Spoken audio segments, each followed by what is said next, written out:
Era, Professors Satish Vasu Kailash, Dr. Daniel, Dr.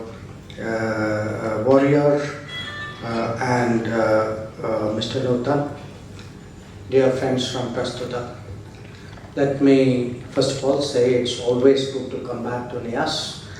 It's an institution with which I've had a long association. So on this occasion, when I was told that some of you were keen to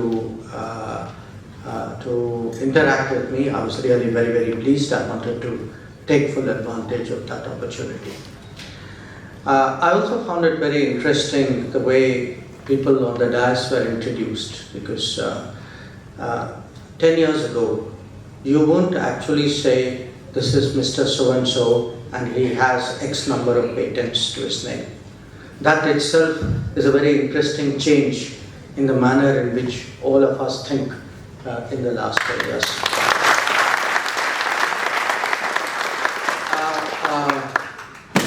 It's not,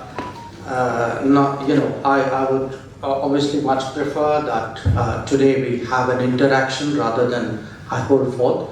But I thought I'll put a few ideas and thoughts for your consideration. It will help us, I think, trigger a better conversation. And there were originally, I think, the suggestion from Prastuta was that I speak on a multipolar world. But I requested if I could actually be allowed to share some thoughts on our journey towards a Viksit Bharat and what foreign policy for that would mean. And there was a good reason for it. Because in the next few weeks, we are all going to be making decisions which are not there for a few years, but I believe building on what has been a foundation of the last decade, actually decisions which will shape the next 25 years. And it is that 25 years which will be our journey towards a Viksit Bharat. Now, when we speak of Viksit Bharat, what do we really mean? I mean, because again, I'm telling you that there is today a foundation for us to talk about a Viksit Bharat, And that again is something quite new. It's a goal that we have really set for ourselves, perhaps only in the last 2 years. Even in foreign policy, earlier we used to say our goal is to be a leading power one day. But a Viksit Bharat is obviously something much broader and much deeper than just becoming a leading power. So rather than give you an analytical proposition, I just want to share with you maybe 9 or 10 examples. What is today the launch pad? What is it we have done in the last 10 years, which even allows us to dream of a Viksit Bharat? So I just picked 10, I wouldn't say random examples, but examples which all of you would be reading about, last few weeks and months, whenever you looked at anything to do with developments in India. And the first example I pick is actually semiconductors. That today, we all know, this is the beginning of the era of artificial intelligence. Perhaps the most serious competition, other than there's a data, I would say there's a competition for data, but is actually what has been somewhat dramatically described as a chips war. That the countries which have one metric of power will be which country will be able to produce what quality of chips and what quantity of chips, and those chips are actually what is going to drive the economy of our times. Now, this year, we have, after an enormous gap in the building of our semiconductor capability, we actually have concluded in the country the first agreement to set up a fab. It's in collaboration between an Indian company and a Taiwanese company. But apart from that, of course, we are having a number of either purely national efforts or collaborative efforts with regard to assembly, testing, marking, and packaging. Now compare this with where it was 15 years ago. 15, or actually to be accurate, 17 years ago. Intel actually came to India and said, you know what, we'd like to set up a fab here. We strung them out so long that they finally went to China and Vietnam. So I'm giving you semiconductor as perhaps one example of a base, of a foundation that is in the making. Let me switch to something else. Telecom. Now, telecom, everybody knows telecom. We all live on our phones. First thing we do, get up, is see the screen. Last thing we do, we look at the screen. Now think about it. 2G, 3G, 4G. Where did the technology come from? For us, 2G came mainly from Europe. 3G, 4G came from China. Today, we have one of the fastest rollouts of 5G deployment underway. And that 5G stack is Indian. So and it's very interesting, if you look today at which countries actually have deployable 5G stacks, it's actually Europe, China, Korea, and India. So another brick has been added to the foundation. So I think in the introduction somebody mentioned some names associated with our space program. I would say, look at the Chandrayaan-3 mission. That for a large part of the world, quite rightly so, what we were able to do with the landing, and that too a very difficult landing, a very complex operation out here, was something really impressive. And what I often hear in the world is, okay, if you guys are capable of that, clearly this is a very different India that we are dealing with. So I'm giving you brick by brick, what are the achievements? Now there are many more. I think in a broad sense, the very fact today that we have put such an emphasis on Make in India. And let me tell you, after 10 years of saying Make in India, it is actually delivering. I see, for example, in defense, so many things which as a routine used to be imported. And today those same things, it's bought, without a second thought. It's like it was always there. Now, and in fact, I'm in a city which in many ways embodies Make in India. And I look at, an institution like HAL. I mention HAL because that was the reason I first came to Bengaluru. That it was, my grandfather used to be chairman of HAL, and as a child I first came to visit him in 1962. Today, that same HAL, which 5 years ago people would say is in very great trouble, we don't know how these guys are going to survive. That HAL has a full order book, and I think its share price probably is at an all-time high today. Now, I can just keep expanding it as well. One of the big complaints about India, rightly so, was about the state of our infrastructure. Foreigners used to complain, how do I come and work and invest in this country if they've got such lousy infrastructure? We would all go out and come back feeling very bad, saying, I went to Malaysia, it was great, I saw something in the Gulf, that was fantastic. Forget about Europe and America. Now today, that very same country has shown that it is capable of making 7 to 8 new airports a year for the last 10 years rank. That it is capable of building 28 kilometers of national highway every day. It is capable of building 14 kilometers of railway tracks every day. So if you look today really at even infrastructure, it is changing in front of our eyes. I mean, you all live in this city. You've just seen a second terminal come up in your airport. You've seen a second runway come up at your airport. So now I'm giving you, in a sense, what are efforts, you could say, which are planned, which are focused, which is a push of a government. But sometimes, actually, the real test of any system is the stress test. How does a system respond under pressure? Now, the biggest pressure that any of us have had in the last 100 years is COVID. It's actually a once-in-a-century phenomenon. The last time literally it happened, something like that happened, was the Spanish flu, almost exactly 100 years ago. Now, think about it, that a country, and this I can vouch for personally, a country in January of 2020, when we had a G20 meeting of leaders, the discussion was, there's this COVID is going to sweep the world, God only knows what will happen.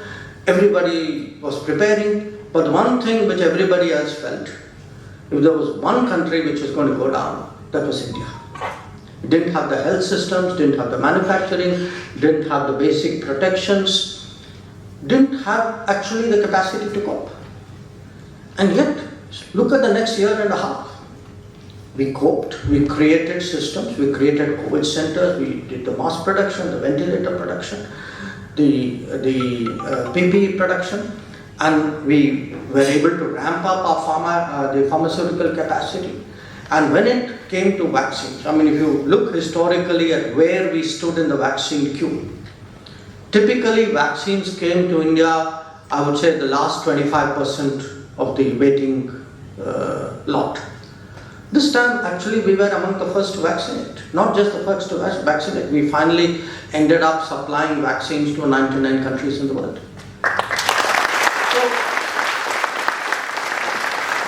So even now, I'm giving you the cutting edge. Okay, I'm talking telecom, I'm talking semiconductors, I'm talking space, I'm talking pharma, I'm talking vaccines. But no country progresses only by the leading edge. I mean, all countries are a convoy of some kind.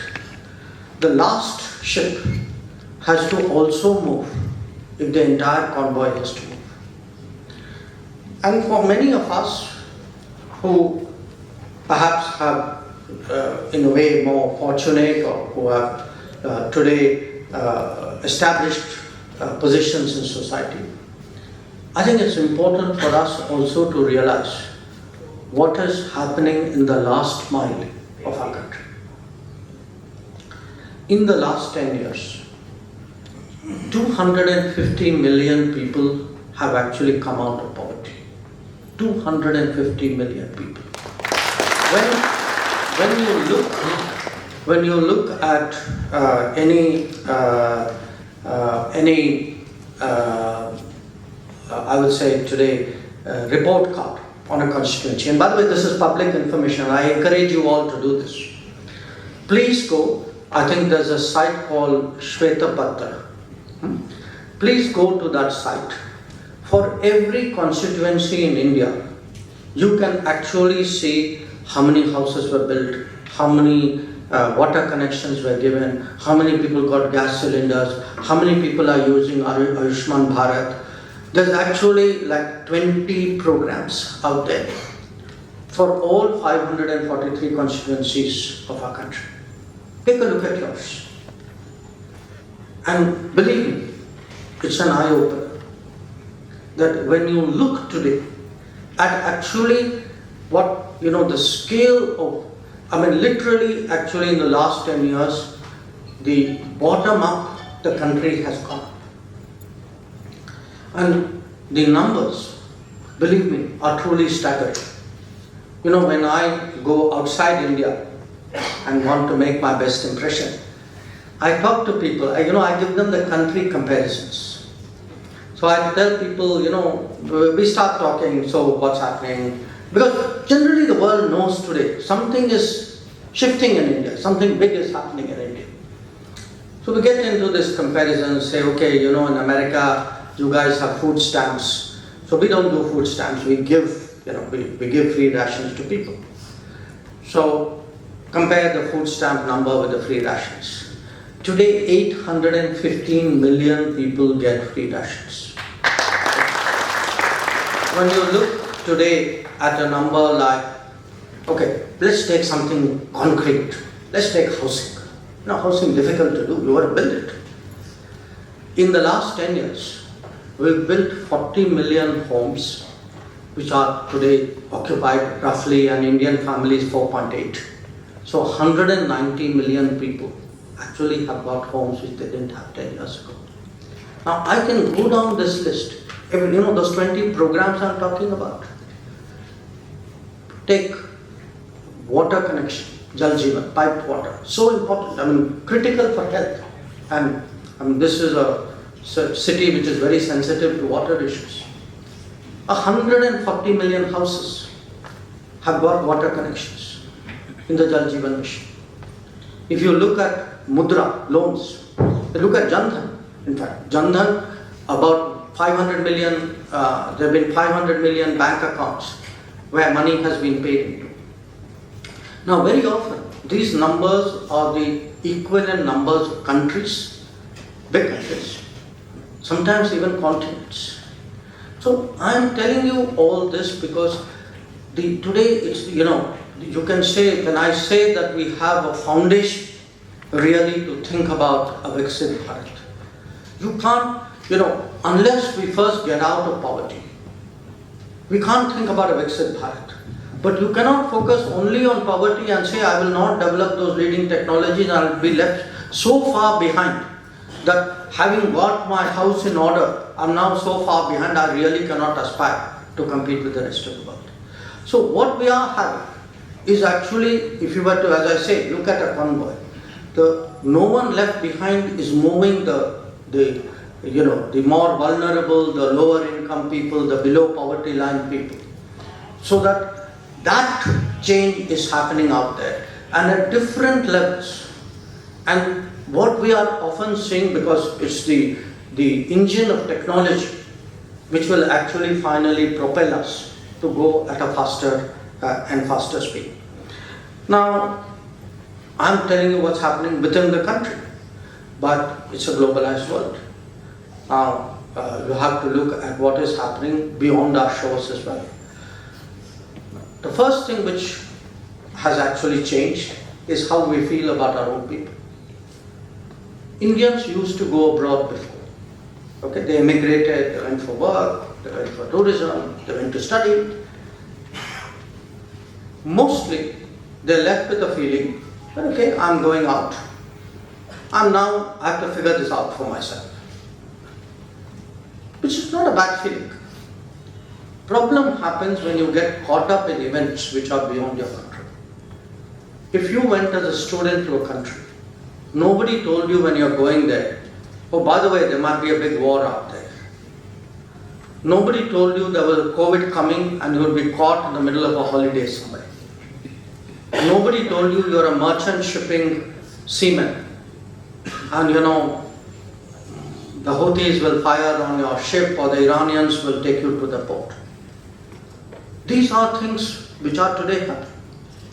And again, to realize the sense of it, today there are about 17 to 18 million Indians who live and work abroad. And we have, of course, an equal number of people who are of Indian origin. They may not be a legal responsibility, but they are also there.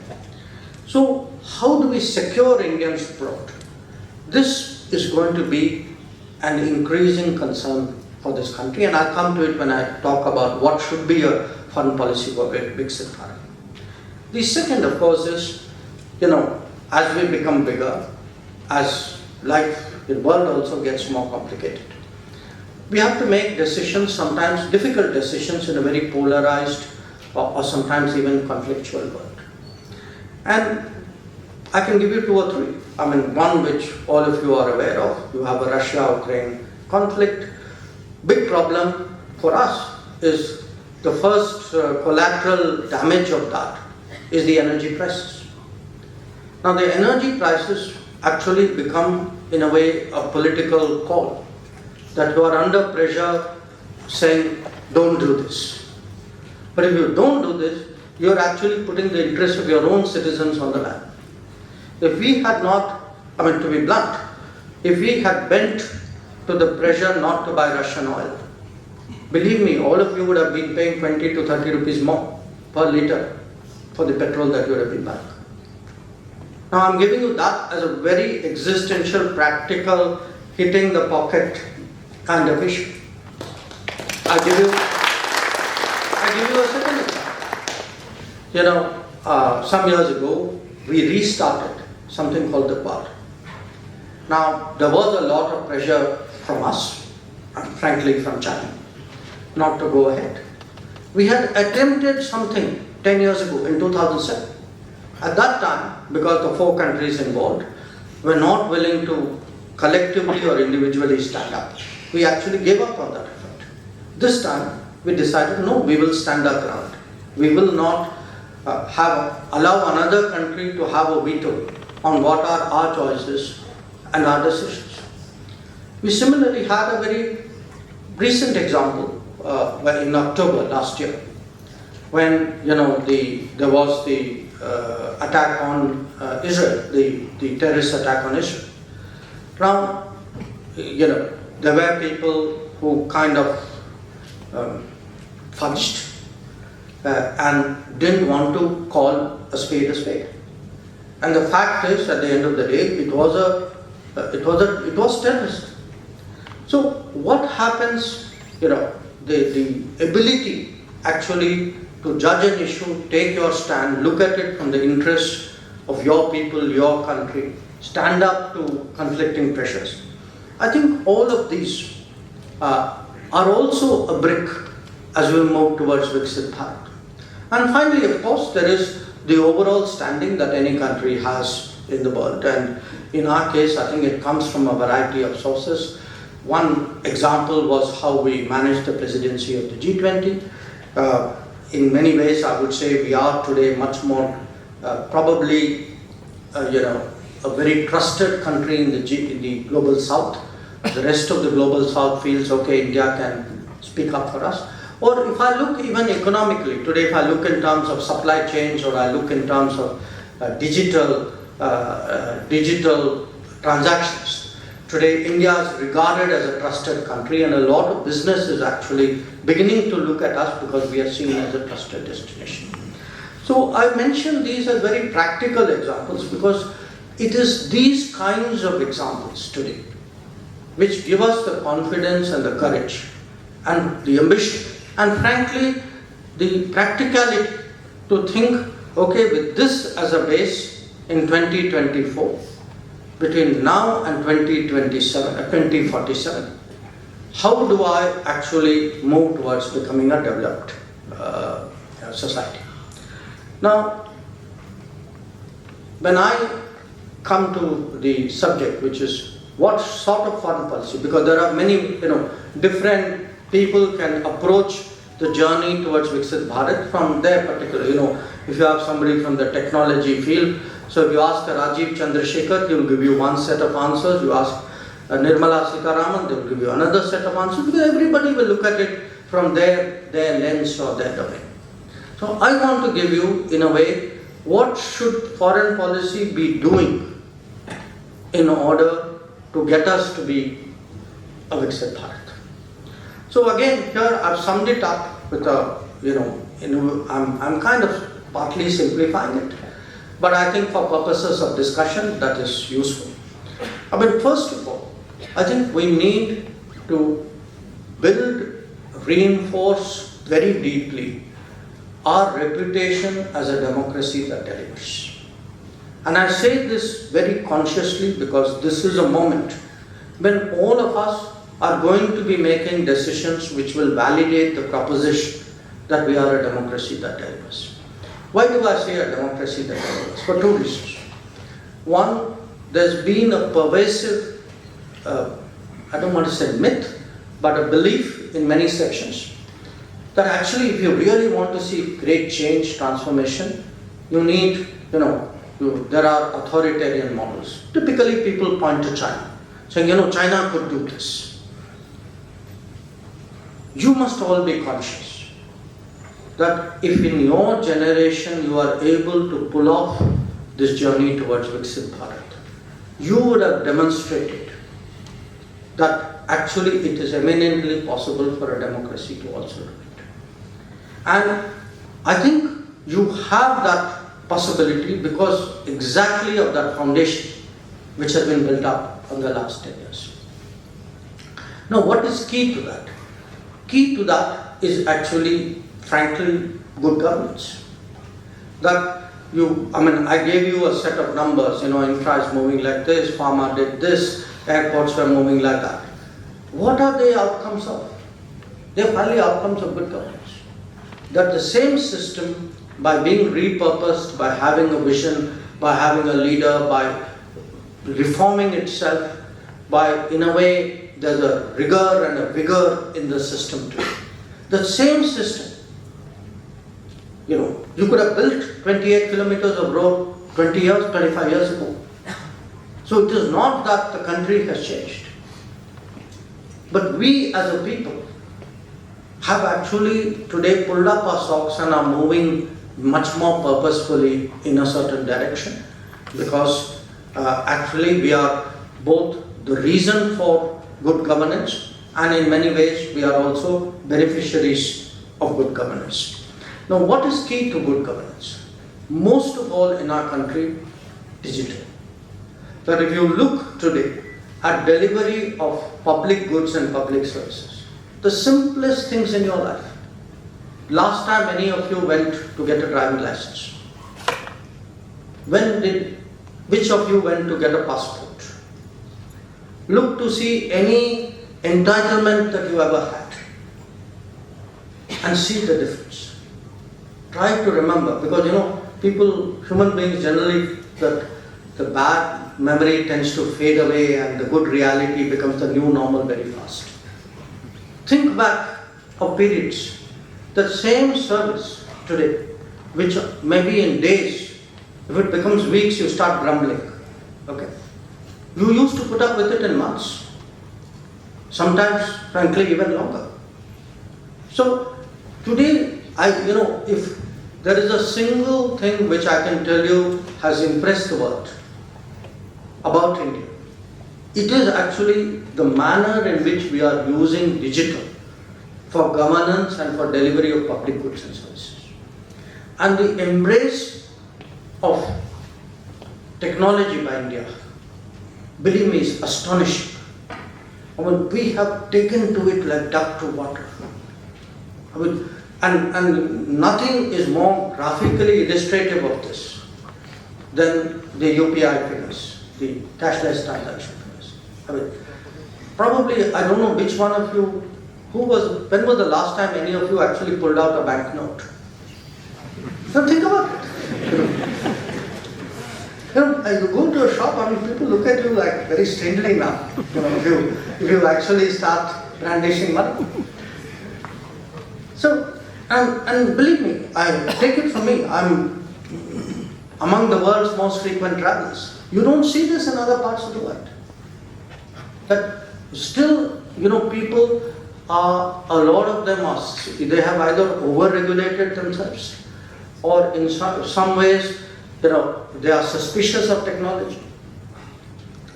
Maybe they got stuck in a habit, it's a bit like moving to a phone, that if you went through the whole landline curve, you took a different path. If you moved from no phone to smartphone, it was a much shorter path. So that is actually today what is happening in terms of the technology embrace. And I would say today, the more we embrace technology, the faster we embrace technology, the better our governance would be. It's good for ourselves, but it will also put into our system efficiencies which will make us competitive. And as I mentioned at the start, it will create a reputation for India and the world as a democracy that diverse.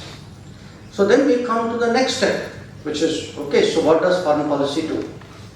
So here today, I want to say if there has been, in a way, a shortcoming, I'm doing a kind of a self-audit here, in the last 30 years. Again, if you were to compare India and China, China built up deep technology strengths, which India did not do. When we opened our economy and we started speaking about reform, yes, we reformed various aspects of our policies, you can say, of our activities, but we didn't follow it up field by field, area by area, raising our ambitions with each possible year. So China started it much earlier. China started its reforms in the 70s. It took us the collapse of the Soviet Union, balance of payments crisis, for Narasimha Rao to actually, frankly, junk the entire legacy of those who ruled before him in order to make these reforms. But post that, yes, we have done big things. I'm not, diminishing them. But if I were to say, given the fact that we were 1 billion people, this is our destiny, you can say we are moving. For that kind of country with that kind of ambition that we should have had, we actually should have moved in the direction of developing deeper technologies and making it much more pervasive. But the real issue was this. The weakness in our system was the lack of focusing on manufacturing. And even today you have people like Raghuram Rajan who argue that India should not be manufacturing.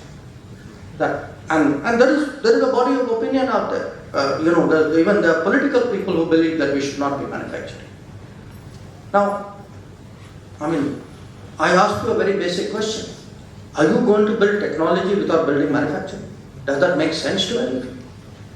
If you are abandoning, if you say, I'm going to be a services economy, I'm not going to do manufacturing, you're not only abdicating your manufacturing future, you're actually abdicating your technology future. So, today I would say, how to actually purpose foreign policy to build those relationships, to create the environment where there is more manufacturing in this country, where we are actually able to leapfrog.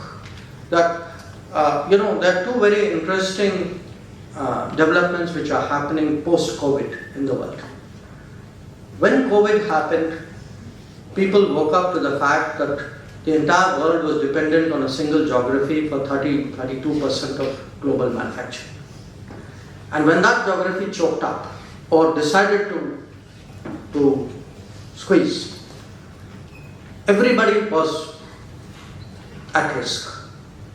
So what has happened after COVID is actually an enormous effort in different geographies. Every big country and sometimes not so big countries, they are looking today to build new supply chains. That they want, and they're doing, this is like business 101. That, nobody wants to be dependent on a single supplier. Maybe it's on a holiday. So, we have a chance today to get into global supply chains and catch the manufacturing bus which we missed in the 1990s. And it is that thinking today which has actually made the Modi government undertake something like the Production Linked Incentive Program, PLI program, to encourage collaborators from different parts of the world. I mentioned semiconductors as an example, to look to India to partner and to find ways of doing the kind of leapfrogging, but in a much more contemporary era, which we should have done maybe in the 1990s and the first decade of the 2000s, but which today, for the last decade, we have been trying to do. So, our target today should be manufacturing. Yes, obviously, the employment employment heavy manufacturing. Build many of the traditional industries, because they are still the backbone of any economy. But also at the same time, look at these sunrise sectors. Look at semiconductors and chips. Look at, drones and space. Look at electric vehicles and battery storage.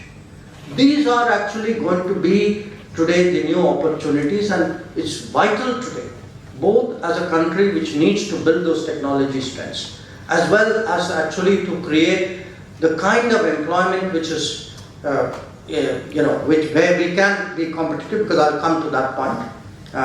And this is, to my mind, one of the central tasks of foreign policy in the journey towards Viksit Bharat. Now, what is the tailwind that I have? The tailwind I have today is that in the digital age, people are also waking up to the fact, where does my data reside? Who is harnessing my data? Who is monetizing my data? Who is deploying my data? And you have to ask yourself this question: when was the last time you worried about who was actually making your data into a product or a service or a power? And that today is also a key question for us strategically. So there is a world today, if you go into the digital domain, the two key words today are trust and transparency.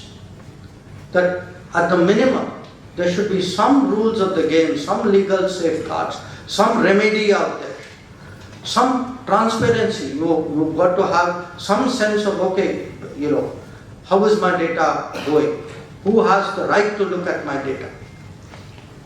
And this is again, in many ways, an opportunity for us. Because, as I said, there is, at the end of the day, the belief that, look, this is a market economy, contract is a contract. If you don't like it, you can go, there is a legal remedy out there. And again, if you look at the last 30, 40 years, our reputation in the world is certainly that of a country that plays by the rules. Now, these give us the opportunity. What actually gives us, what is the key card we have? What is it we bring to bear which will allow us to actually leverage that opportunity? And that answer is all of you. That answer is all of you, because let me tell you, we have one thing which actually is our ace of spades, and that is people. There is today, just next time you have 10 minutes to spare, just go look at demographic trends in the world. It's amazing, people are speculating, saying energy will go this way, drones will shape that thing, space will come in, all of which is true. But probably the biggest factor which will change the international economy inevitably, the influence and power capabilities of nations is actually demographics. And particularly, if you look at the demographics of some very key technology-centric powers in the world. And in this, I would even include the United States. So, we are entering, when on the one hand, if we are conscious that this is a data-driven existence, that AI will be more and more key in this world, you then need all the skills and talents that will go with it. And that doesn't necessarily mean going out of the country. We keep talking about make in India, make for the world.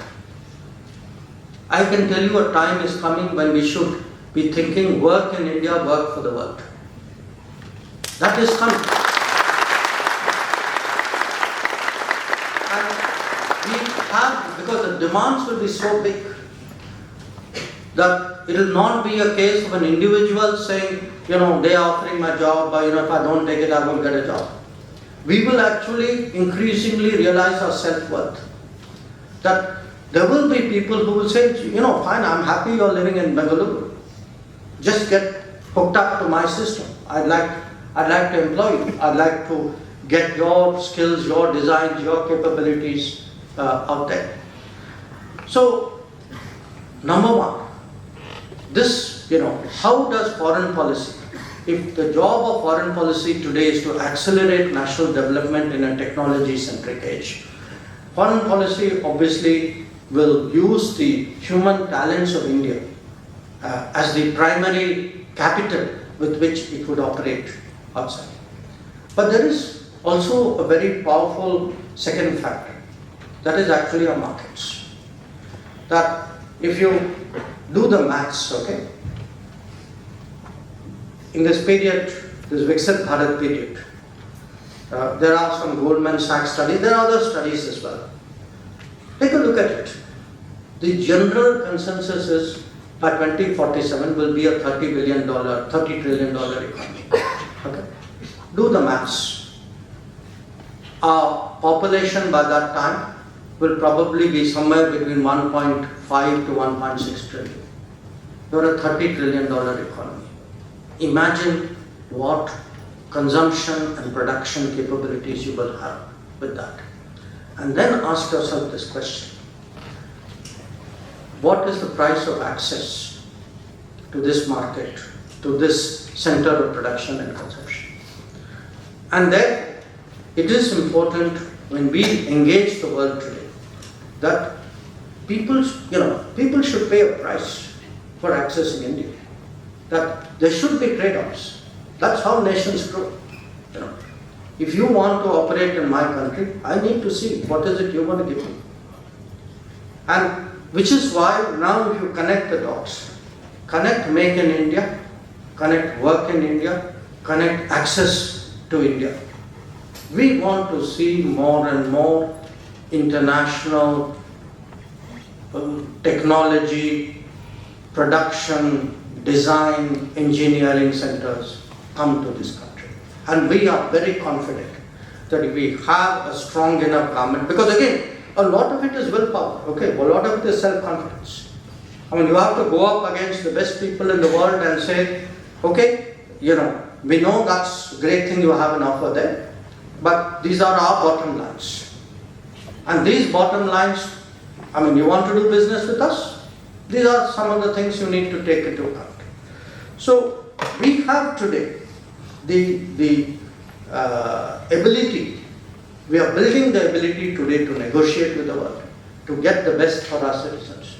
So when we put forward, a vision saying, okay, next 25 years, this is what we're going to do. This is just not nice words which somebody with a skill for writing has devised. These are actually well thought through ideas on which we spend a lot of time. We constantly keep strategizing. We ask other people. We look at the experience of other people. And today, we have that sense of confidence that given how much change we actually can feel that momentum, as I said, the bottom-up momentum which today is taking this country forward. This is actually what is going to get us to Viksit Bharat. There are, of course, two other issues. I don't want to dilate on it because I like to leave time for questions. I think in that journey, obviously, one very important part of it is how do we secure ourselves and how do we shape, the larger global issues.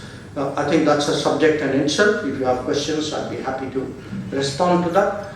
And then, of course, there is a question which the world will rightly ask itself. The world will rightly ask itself, so what kind of power will India be? 10 years ago, the world had no reason to ask this.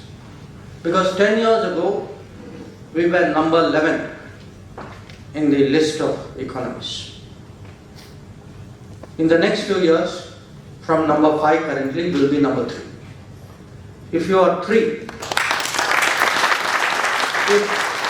if you are 3, there are only 2 places to go up. If you are 3 pushing to go up, believe me, the world will spend more and more time and effort trying to understand, okay, who are these guys? What are they going to be like? What happens when they get more power? And here, there will be these debates. You read about it, Are we democracy? Are we West? Are we South? Bottom line, at the end of the day, people will try all sorts of definitions at us. Many of these definitions may be true, at least partial.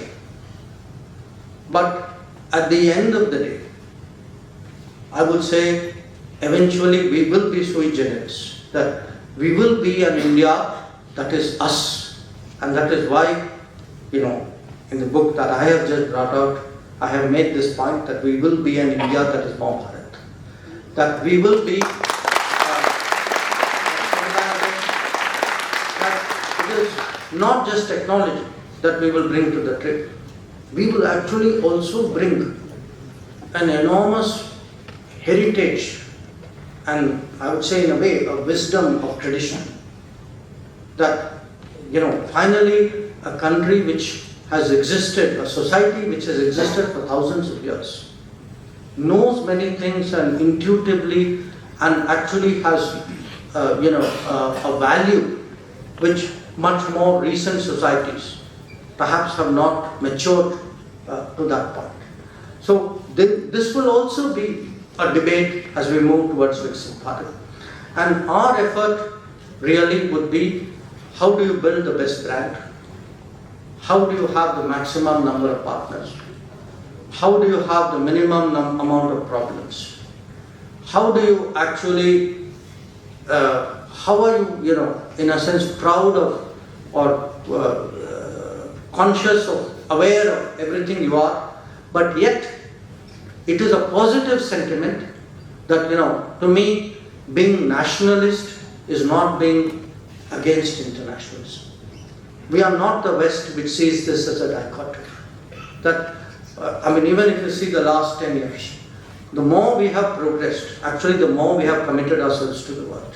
So I would suggest to you that, as a group of people who are interested in the sort of the long-term future of India, we also need to give thought to what kind of power will we be. It's something which can actually be fleshed out. There's a lot of thinking, I think, that needs to go into it. So these were some of the thoughts I had. I thought it would be a good idea to present them before you. And I believe we have some time, so I'll be happy to respond to any questions or comments.